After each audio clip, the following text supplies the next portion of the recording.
Hello friends, welcome to my channel CM cooking vlogs. చెప్పాను కదా recipe పుదీనా rice అని చెప్పేసి. సో పుదీనా రైస్ చేయడానికి కావాల్సిన ఇంగ్రీడియంట్స్ పుదీనా, కొంచెం అల్లం, వెల్లుల్లిపాయ తీసుకొని పేస్ట్ చేసుకోవాలి. చూడండి పేస్ట్ ఇలా వస్తుంది. మనకు కావాలంటే జీడిపప్పు కూడా వేసుకుంటే టేస్ట్ బాగుంటుంది. ఒక బాండీలో 4 స్పూన్స్ ఆయిల్ తీసుకొని 3 స్పూన్స్ నెయ్యి తీసుకోండి. టేస్ట్ బాగుంటుంది నెయ్యి వేస్తే. సో అట్లా బాండీలో ఆయిల్ నెయ్యి వేసిన తర్వాత హీట్ అయిన తర్వాత కొన్ని స్పైసెస్ వేసుకున్నాను, దినుసులు. సో అట్లా వేసుకుంటే కూడా టేస్ట్ బాగుంటాయి దినుసుల వల్ల. 4 పచ్చిమిర్చి నిలువుగా కట్ చేశాను అనమాట. సో ఆ పచ్చిమిర్చి కూడా వేసాను చూడండి. అంతేకాదు ఒక ఉల్లిపాయ కట్ చేసుకున్నాను. పకోడీకి మనం ఎలా సన్నగా తరుగుకుంటామో అట్లా తరిగాను.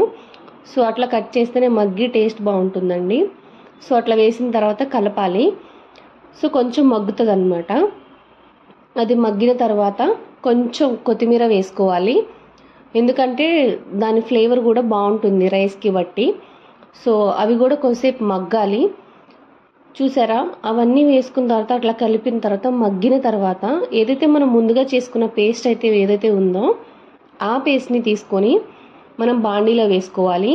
సో దాన్ని కూడా ఒకసారి కలపాలి, ఎందుకంటే ఆ పేస్ట్ అంతా కలిసిన తర్వాత మంచిగా వస్తుంది కాబట్టి. సో అలా కలుపుకోవాలి. కలుపుకున్న తర్వాత నేను పసుపు వేసానండి. ఏంటి పసుపు వేసారు, వేయకూడదు కదా అంటారు. మా అత్తమ్మ చెప్పారు నాకు పసుపు వేస్తే టేస్ట్ బాగుంటుంది, ఎప్పుడైనా ఇట్లాగా రైసెస్ చేసుకునేటప్పుడు ఇలా వేసుకో అమ్మ టేస్ట్ బాగుంటుందని చెప్పారు, అందుకే వేసాను. కొంచెం కల్లుప్పు వేసుకున్నాను, అంటే క్రిస్టల్ సాల్ట్ అనమాట. సో వేసుకున్నాను. వేసుకున్న తర్వాత కలుపుకోవాలి. కొంచెంసేపు మగ్గుతుంది అనమాట. పసుపు వల్ల కూడా మంచి ఫ్లేవర్ వస్తుందంట, అందుకే వేసాను. సో ఇట్లా కొంచెంసేపు మగ్గిన తర్వాత దీంట్లోకి ఏదైతే బియ్యము 2-3 టైమ్స్ వాష్ చేసి పెట్టుకున్నామో ఆ బియ్యం దీంట్లో వేసి కలపాలన్నమాట. సో ఎప్పుడైనా మీకు కొలత చెప్పాను కదా, ఒక గ్లాస్కి 1.5 గ్లాస్ వాటర్. ఎప్పుడు ఏ రైస్ చేసినా కూడా అలాగే కొలత తీసుకోండి, బాగా వస్తుంది. చక్కగా కొంచెం పలుకుగా ఉడుకుతుంది, బాగుంటుంది.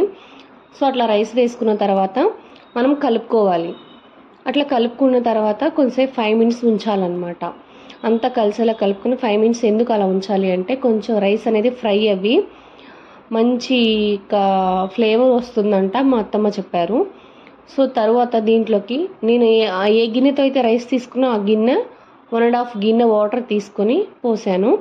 అలా పోసినంత ఒక్కసారి కలుపుకోవాలి, ఎందుకంటే మొత్తం కలిస్తేనే కదా ఉడుకు పడినప్పుడు మంచిగా ఉంటుంది. ఒక 10 మినిట్స్ కొంచెం ఉడుకు పడిన తర్వాత ఒక పొంగు వచ్చిన తర్వాత తీసి చూశాను, ఇట్లా ఉంది. సైడ్స్ మనం కలగలుపుకోవాలి. ఎందుకు అంటే కొంచెం వాటర్ ఉండిపోతాయి చుట్టుపక్కల దాని చుట్టూ.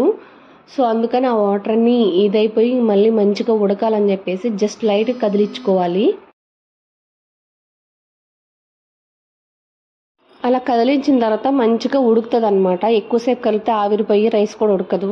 సో అట్లా చూసారా, ఆవిరికి రైస్ బాగా ఉడికింది పొడి పొడిగా. సో దీంట్లోకి కాంబినేషన్గా చికెన్ గ్రేవీ కర్రీ చేసాము. టేస్ట్ అయితే సూపర్ ఉంది. మీలో ఎవరికైనా రాని వాళ్ళు ఉంటే చూసి నేర్చుకోండి, ట్రై చేయండి. కామెంట్ బాక్స్లో టేస్ట్ ఎలా ఉందో చెప్పండి. మేము రైతా కూడా చేసుకున్నాము. పచ్చిమిర్చి, జీలకర్ర, కరివేపాకు, కొత్తిమీర వేసుకొని చేసుకున్నాము. చాలా మంచిది అలా తింటే. చూసారా ఎంత బాగుందో, చూడ్డానికి ఇంత బాగుందో, తినడానికి ఇంకా సూపర్ ఉంది.